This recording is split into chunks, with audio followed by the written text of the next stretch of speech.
వెంకటేశాయ. శ్రీ వెంకటేశ్వర భక్తి ఛానల్ ప్రేక్షకులకు నమస్సుమాంజలి. అలమేలు మంగ హరి అంత కార్యక్రమానికి స్వాగతం. అలమేలు మంగ హరి అంతరంగా కలిత నాట్య రంగ కరుణా పాంగా అలమేలు మంగ.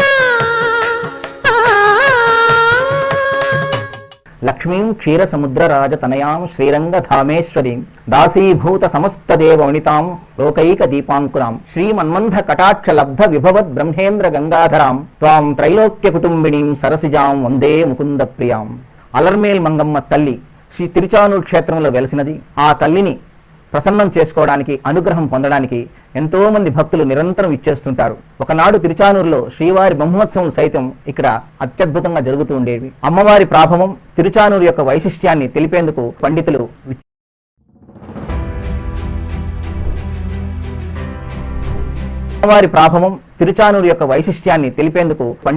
విచ్చేశారు.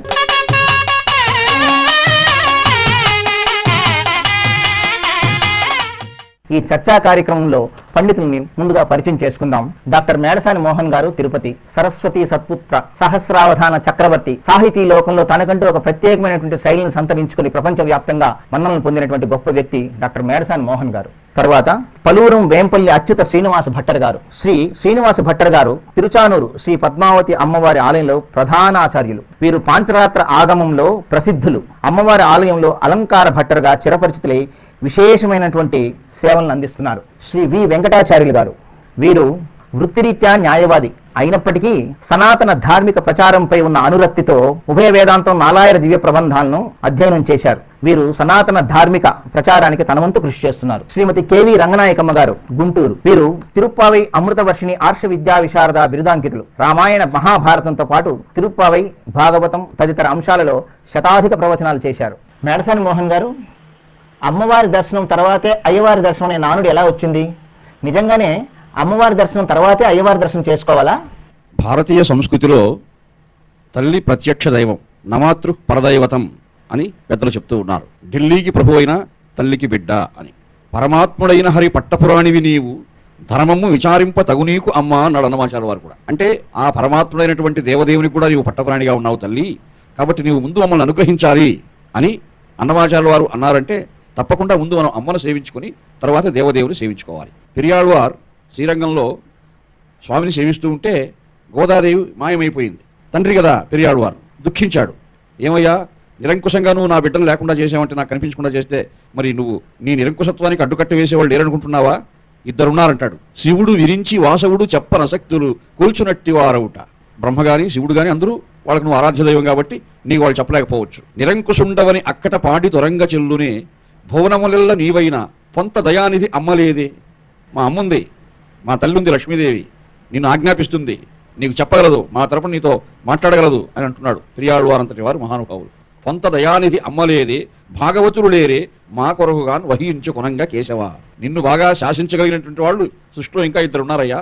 మా అమ్మొకరు లక్ష్మీదేవి తల్లి, ఒకరు జగన్మాత, ఇంకా భాగవతులు. ఎందుకంటే మేమంతా దాసులం కావచ్చు, కానీ నువ్వే చెప్పుకున్నావు నేను దాసాన దాసుడిని అని. కాబట్టి నువ్వు నిరంకుశుడు అంటే మేము ఒప్పుకోం అంటారు పెరియాళ్వారు.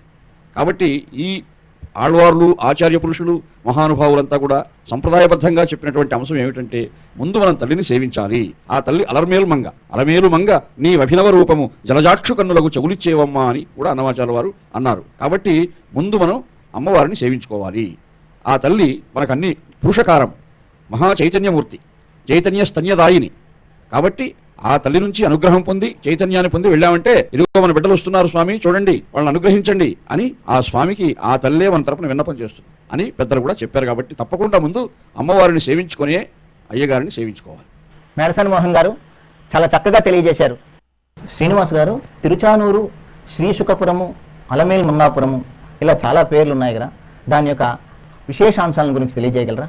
ఈ అఖిలాండకోటి బ్రహ్మాండ నాయకుడైనటువంటి వెంకటేశ్వర స్వామి దేవేరి వెలసినటువంటి దివ్యక్షేత్రం తిరుచానూరు. ఈ తిరుచానూరుకు ఆ పేరు ఎలా వచ్చింది అనే దానికి మన పద్మపురాణంలో విశేషంగా చెప్పబడింది. ఒకానొకప్పుడు మేరు పర్వతం పైన జరుగుతున్నటువంటి మహర్షుల గోష్ఠిలో వెంకటాచల మహత్యాన్ని విన్నటువంటి శుక మహర్షుల వారు ఆ క్షేత్రాన్ని దర్శించాలి అనేటువంటి ఉత్సుకతో వెంకటాద్రికి విచ్చేయడము, స్వామి పుష్కరంలో స్నానం చేయడము, స్వామివారిని దర్శించి అక్కడ కొంతకాలం వసించడం జరుగుతుంది. తరువాత అశరీరవాణి వాక్కుతో అక్కడి నుంచి పద్మసరోవర తీరానికి శుక మహర్షుల వారు వేయించేస్తారు. ఇక్కడ తను ఆశ్రమాన్ని ఏర్పరచుకొని అక్కడ కొంతకాలం ఘోర తపస్సు చేసి స్వామివారిని ప్రత్యక్షంగా గావించుకొని ఆయన అనుగ్రహాన్ని పొందుతారు. తరువాత మళ్ళీ వెంకటాచలం వెళ్ళి అక్కడ ఋషి సమూహంతో వసించాలనేటువంటి కోరికతో ఇక్కడ శుకపురము అని తన పేరుతో ఒక అగ్రహారాన్ని ఏర్పరచాలి అని సంకల్పించి అక్కడ 108 బ్రాహ్మణ వంశాలను అక్కడ నిలిపి వారందరూ కూడా స్వామి కైంకర్యాలు చేయాలని అక్కడ అగ్రహారాన్ని ఏర్పరుస్తారు. అంతేకాకుండా తనకు ఆరాధ్య దైవము ఎంతో ప్రియమైనటువంటి బలరామకృష్ణులను పాంచరాత్రాగమొక్తంగా అక్కడ ప్రతిష్ఠ చేస్తారు. ఈ తమిళ ప్రాంతంలో ఉండేటువంటి ఈ భాషా ప్రయోగాల వల్ల శ్రీ అంటే తిరు, శుక అంటే శుక అని, పురి అనేది నూరు అనేటువంటి ఉన్నూరు అనేదాన్ని పురి అంటారు తమిళంలో. అందుకు శ్రీ శుకపురి అనేది శ్రీ శుకనూరు అయింది. తరువాత కాలంలో రాను రాను రాను తిరుశుకనూరు అయింది. ఈ శకారము తమిళంలో చకారము శకారము ఒకటేగా ఉంటాయి. అందువల్ల వాళ్ళు తిరుచుకనూరు అనేటువంటిది కాలానుగుణంగా వచ్చేసింది. అది కాలగమనంలో తిరుచానూరు అని స్థాపితమైపోయింది. ప్రస్తుత నామం కూడా తిరుచానూరు, అమ్మవారి యొక్క దివ్యక్షేత్రం. అలమేలు మంగాపురం, ఇది కూడా అలమేలు మంగ నివసించేటువంటి యొక్క దివ్యక్షేత్రము, ఆమె పురము కాబట్టి అలమేలు మంగాపురము అనేటువంటిది స్థిరపడింది. శ్రీనివాస్ గారు చాలా మంచి విషయాలు తెలియజేశారు. వెంకటాచార్యులు గారు మహిమాన్వితమైనటువంటి తిరుచానూరు దివ్య క్షేత్రంలో ఒకప్పుడు శ్రీవారి బ్రహ్మోత్సవాలు కూడా జరుగుతుండేవంట కదా. ఆ తర్వాత శ్రీ శ్రీ శ్రీ భగవద్ రామానుజాచార్యుల వారు ఆగమోక్తంగా పూజాది కైంకర్యములన్నీ కూడా స్థిరీకరించిన తర్వాత కొండపైన జరుగుతున్నట్లు తెలుస్తోంది. దీని గురించి తెలియజేయగలరా?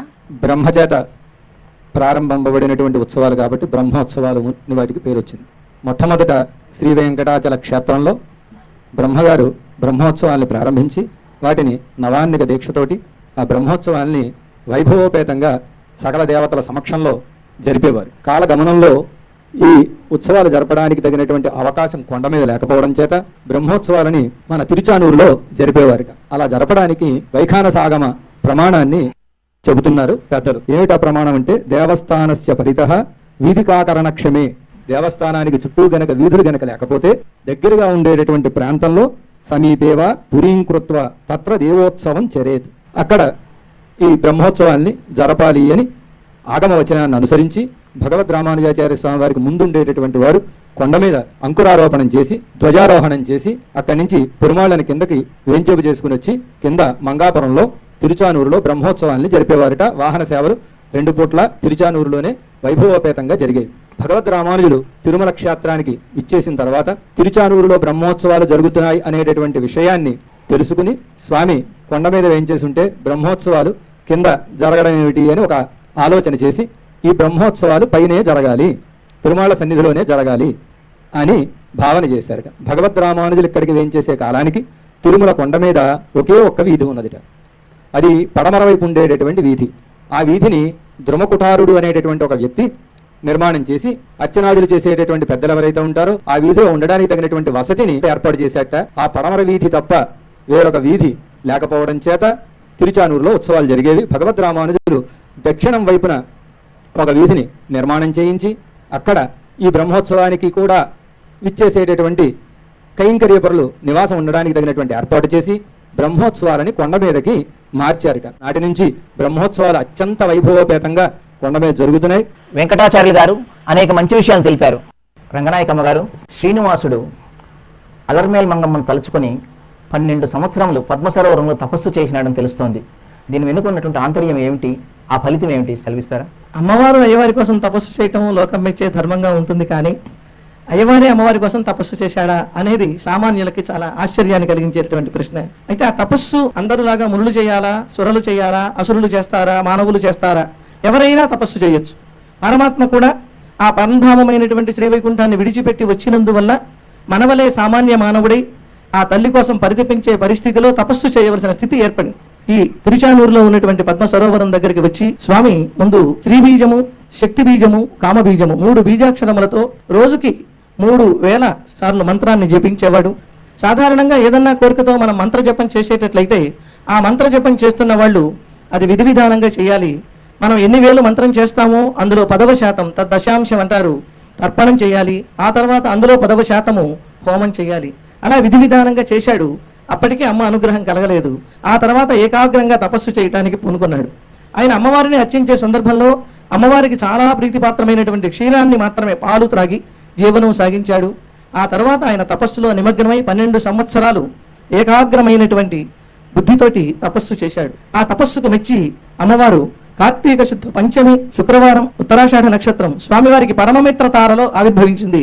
ఆ శుభ సమయం అని చెప్పగానే స్వామి తపస్సు పండింది. సర్వవ్యాపకమైనటువంటి వాసుదేవ తత్వానికి ప్రతీకగా 12 సంవత్సరాలు స్వామి చేస్తే అమ్మ స్వామిని అనుగ్రహించింది. అంత కఠోరమైన తపస్సు చేసి స్వామి శ్రీనివాసుడైనాడు అమ్మని పొంది. రంగనాయకమ్మ గారు మాకందరికీ తెలియని ఎన్నో విషయాలు తెలియజేశారు. మేడసాని మోహన్ గారు ప్రపంచ ప్రసిద్ధిగాంచిన దివ్య క్షేత్రం తిరుచానూరు. పద్మావతి శ్రీనివాసుల కళ్యాణం జరిగినటువంటి మహిమాన్వితమైనటువంటి క్షేత్రము నారాయణవనం. ఈ తిరుచానూరు నారాయణం క్షేత్రం మధ్య ఏమైనా సారూప్యం ఉన్నదా దయవుంచి తెలియజేయండి.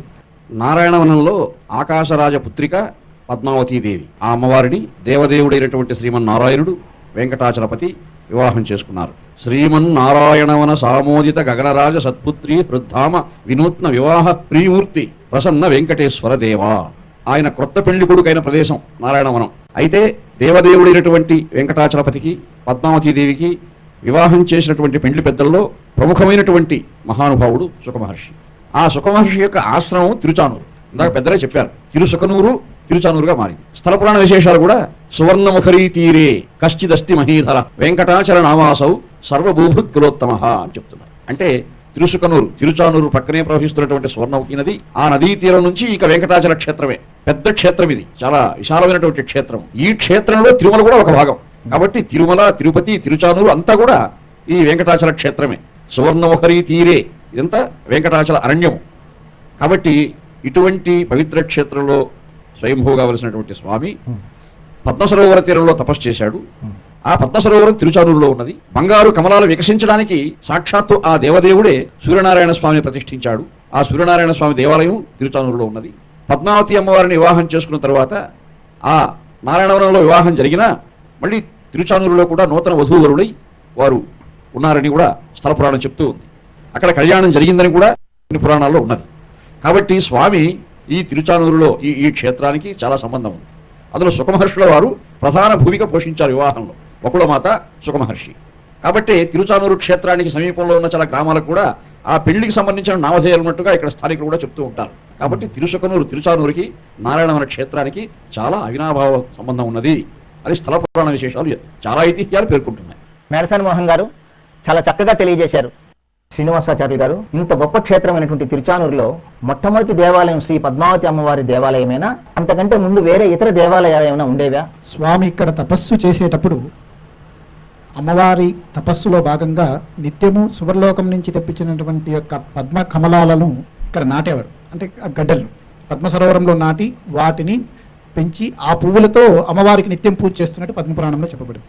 ఆ కమలాలు వికసించే దానికోసము స్వామివారు సూర్యనారాయణ స్వామి వారిని ప్రతిష్ఠించారు. అక్కడ మొదట ప్రతిష్ఠ జరిగింది సూర్యనారాయణ స్వామి వారు. ఆ తర్వాత శుకమహర్షి తను వెంకటాచలానికి వెళుతూ ఇక్కడ బలరామకృష్ణులను ప్రతిష్ఠించారు. అంతకుముందే అమ్మవారు పద్మసరోవరంలో ఉద్భవించినా కూడా అర్చామూర్తిగా వెలిసిండేది బలరామకృష్ణుల తర్వాతనే. కాబట్టి ప్రధానంగా ఈ రోజు కూడా మనం చూసామంటే ఆలయానికి నేరుగా బలరామకృష్ణులే వెంచేసి ఉంటారు. యాదవరాజులు వాళ్ళందరూ కూడా ఆలయాన్ని పునరుద్ధరించారు, అది వేరే విషయము. ఈ రోజుకి కొండపైన వరాహస్వామికి ఎలా మొదటి పూజ జరుగుతుందో అమ్మ అక్కడ కృష్ణ బలరాములకు కూడా మొదటి ప్రసాద నివేదన వారికే వెళ్తుంది. వారికి వెళ్ళిన తర్వాతనే అమ్మవారికి ప్రసాదం అంతా కూడా నివేదన జరపబడుతుంది. మరి సుందరరాజస్వామి వారు వేంచేయడం అనేది ఒక చారిత్రక ఘట్టము. అది తర్వాత కాలంలో మహంతుల కాలంలో ఏర్పడిన ఆలయం. ప్రధాన ఆలయము సూర్యనారాయణ స్వామి వారు అర్చామూర్తిగా, 2 బలరామకృష్ణులు, తర్వాత అమ్మవారు. ఇది అక్కడ ఐతిహ్యం. తర్వాత సుందరరాజస్వామి వారు. అట్లా దగ్గరలో ఉండేటువంటి యోగిమవల్లరంలో ఉండేటువంటి పరాశరేశ్వర స్వామి ఆలయం అనేది అమ్మవారి ఆలయంతో సమానమైనటువంటి ప్రతిపత్తి ఉన్నట్లు శాసనాల్లో కూడా తెలుస్తూ ఉంటుంది. అలాగే చుట్టుపక్కల ఆలయాల్లో ముళ్ళపూడి కృష్ణుల వారి ఆలయం ఉంటుంది. అక్కడ ఇప్పుడు శిథిలమైపోయింది, కానీ ఆయన ఉండేటువంటి ఆ కృష్ణ భగవాన్ల వారిని ఈ తిరుచానూరులో ఉండేటువంటి కృష్ణాలయంలోనే వెంచేపు చేశారు. అక్కడ ఉండేటువంటి కొంతకాలం మునులందరూ కూడా అక్కడ తపస్సు చేస్తూ ఉండేవారట. అక్కడ కృష్ణుని పెట్టుకొని చేస్తూ ఉండేవారు. ఆలయం ఇక్కడ ఉంది. ప్రస్తుతానికి ఉండేటువంటి ఆలయాల్లో ఇదే ప్రశస్తం. శ్రీనివాస్ గారు చాలా మంచి విషయాలు తెలియజేశారు. వెంకటాచార్య గారు తిరుచానూరులో వెలిసిన శ్రీ అలర్మేల్ మంగ అమ్మవారి యొక్క దివ్య ఆలయము అభివృద్ధి పొందడానికి ఎంతో మంది కృషి చేశారు కదా, ఆ కృషి చేసిన వారు ఎవరెవరో తెలపండి. ప్రధానంగా తిరుచానూరులో ఉండేటటువంటి దేవాలయం అభివృద్ధికి, దేవాలయం ఏర్పడడానికి కృషి చేసినటువంటి మహానుభావులు మనకు ఒక 5గురు కనపడుతున్నారు. అందులో ప్రప్రథమంగా మనం చెప్పుకోవాలంటే తిరుచానూరు ఆలయం అభివృద్ధికి ముందుగా భూమికని ఏర్పాటు చేసినటువంటి మహనీయులు సుఖమహర్షి. సుఖమహర్షి అక్కడికి వచ్చి ముందుగా బలరామకృష్ణుల దేవాలయాన్ని ఏర్పాటు చేశారు. రెండవ మహానుభావులు ఎవరంటే సాక్షాత్తు తిరుమలలో వేయించేసి ఉండే వెంకటాచలపతి. అమ్మవారిని ప్రత్యక్షం చేసుకోవడం కోసం 12 సంవత్సరాలు సువర్ణముఖరి నదీ తీరంలో తపస్సు చేసి మొట్టమొదటగా సూర్య భగవాను ప్రతిష్ఠ చేశారు అని ఆ క్షేత్ర అభివృద్ధికి బీజం వేశాడు. అలాగే స్వామి 12 సంవత్సరాలు తపస్సు చేసిన తర్వాత సువర్ణ తామరలో అమ్మ అవతరిస్తే ఆమెను అలర్మేల్ మంగగా భావన చేసి ఆవిడ స్వామి వక్షస్థలంలో చేరడం, ఆవిడనే అక్కడ అర్చామూర్తిగా బ్రహ్మదేవుడు ప్రతిష్ఠ చేయడం. ఇక ఈ క్షేత్రం వృద్ధికి కృషి చేసినటువంటి మహానుభావులంటే సాక్షాత్తు అమ్మవారే. ఆవిడ ఉంది కాబట్టి ఆ క్షేత్రానికి ఆ వైభవం వచ్చింది. అలవేలు మంగాపురం అని ఈ నామం రావడానికి అమ్మవారు అక్కడ ఏం చేసి ఉండడం ఒక కారణం. ఇక ఈ క్షేత్రానికి వైభవం రావడానికి కృషి చేసినటువంటి మహానుభావుల్లో యాదవరాజులు కొంతమంది ఉన్నారు. అందులో ఒకానొక యాదవరాజు గారు సుఖమహర్షి ప్రతిష్ఠ చేసినటువంటి కృష్ణ బలరామ ఆలయం శిథిలం అయిపోతే 12వ శతాబ్దంలో ఆ క్షేత్రానికి ఇచ్చేసి వెంకటాచలాధీశుణ్ణి సేవించి ముందుగా ఇక్కడ ఉండేటటువంటి ఈ యొక్క కృష్ణ బలరామ క్షేత్రాన్ని పునర్నిర్మాణం చేసి ప్రతిష్ఠ చేయించి దానికి వైభవం పెరగడానికి మరింతగా కృషి చేశారు. ఆ తర్వాత 16వ శతాబ్దంలో సుందరబాహుస్వామి యొక్క ఆలయం నిర్మింపబడింది అని మనకి ఆ శాసనాలను అనుసరించి తెలుస్తోంది. యాదవరాజులు కృషి చేసిన తర్వాత రామానుజ అయ్యంగారు అని ఒక మహానుభావుడు 18వ శతాబ్ద ప్రాంతంలో ఇక్కడికి ఇచ్చేసి ఈ ఆలయానికి సంబంధించినటువంటి జీర్ణోద్ధరణ కార్యక్రమాన్ని చేసి స్థిరమైనటువంటి వైభవం ఆ సన్నిధికి కలిగేటట్టుగా చేశారు అని ఈ విధంగా ఎందరో మహనీయులు ఈ క్షేత్రాన్ని వృద్ధిపరచడం కోసం ఎంతో కృషి చేశారు. వెంకటాచార్యులు గారు అనేక మంచి విషయాలు తెలిపారు. రంగనాయకమ్మ గారు అఖిలాండ కోటి బ్రహ్మాండ నాయకుడైన తిరువెంకటాధీశుడు నిత్యం తిరుచానూరుకి అమ్మవారి దేవాలయానికి వేంచేస్తారని తెలుస్తోంది. దాని గురించి కొంచెం తెలియజేస్తారా? స్వామి అమ్మవారి క్షేత్రానికి ఆయన కొలువులన్నీ ముగించుకుని అమ్మతో కొంతసేపు సరస సల్లాపాలు ఆడటానికి ఒకానొకప్పుడు విచ్చేసేవాడు అని ప్రతీతి. ఒక 75 సంవత్సరాల వరకు ఆ స్వామి వేంచేసినప్పుడు సవ్వడులు వినపడేవట. మరి ఈనాడు మన చర్మచక్షువులకు కనిపించే అంశం కాదు, ఈ సామాన్యమైన చెవులకు ఆ ధ్వనులు వినిపించవు. కాకపోతే మీరు ప్రశ్న వేయగానే ఒక భక్తుడు అమ్మని విన్నవించుకున్నాడు. నడిరేయి ఏ జామునో స్వామి నిన్ను చేర దిగివచ్చును, తిరుమల శిఖరాలు దిగివచ్చును అంటూ అమ్మా నన్ను కన్న తల్లివి, స్వామికి నా గురించి వినిపించవమ్మా అని ఆ తల్లిని ప్రార్థించాడు. ఆ భక్తుడు ప్రార్థించాడు అంటే స్వామి అమ్మవారి దగ్గరికి వస్తాడు అనే విశ్వాసం ఉంటేనే అంత ధైర్యంగా ప్రార్థించగలుగుతాడు. ఇలా అమ్మవారిని అయ్యవారిని భక్తులు అనేక విధములైన భావనలతో తదేకంగా భావన చేసినందువల్ల ఆ భక్తులకు మాత్రమే అటువంటి దివ్య దర్శనాలు జరుగుతాయి. మనకి ఉదాహరణకి జయదేవుడు రాధాకృష్ణ యొక్క దివ్యమైన శృంగారాన్ని ఎంతో అద్భుతంగా గీతగోవింద కావ్యంలో ఆవిష్కరించారు.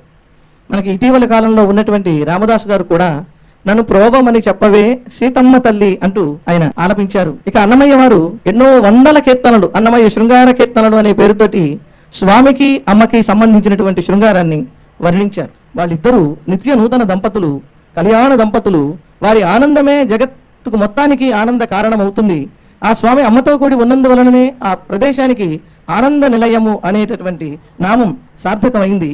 ఆనందో బ్రహ్మేది వ్యజానాత్ అని ఉపనిషత్తులు చెప్పినటువంటిది అమ్మతో కూడినప్పుడే ఆ వెంకటాచల క్షేత్రం ఆనంద నిలయంగా రూపొందింది. ఈ అద్భుతమైనటువంటి భావనని మనకి మంగళాశాసన రూపంలో కూడా పెద్దలు అనుగ్రహించారు. శ్రేయకాంతాయ కళ్యాణ నిధయేర్ధినాం శ్రీ వెంకట నివాసాయ శ్రీనివాసాయ మంగళం అంటూ లక్ష్మీదేవికి ఎంతో ఇష్టమైన స్వామికి ఎంతో ఇష్టమైన అమ్మగా అమ్మవారిని కీర్తించారు. చాలా చక్కగా చెప్పారమ్మా. ఇంతవరకు అలమేలు మంగ హరి అంతరంగ చర్చా కార్యక్రమంలో పాల్గొన్నటువంటి సుప్రసిద్ధులైనటువంటి పండితులు వీరికి శ్రీ వెంకటేశ్వర భక్తి ఛానల్ తరపున హార్దికమైనటువంటి ధన్యవాదాలు అర్పించుకుంటున్నాం. ఓం నమో వెంకటేశాయ.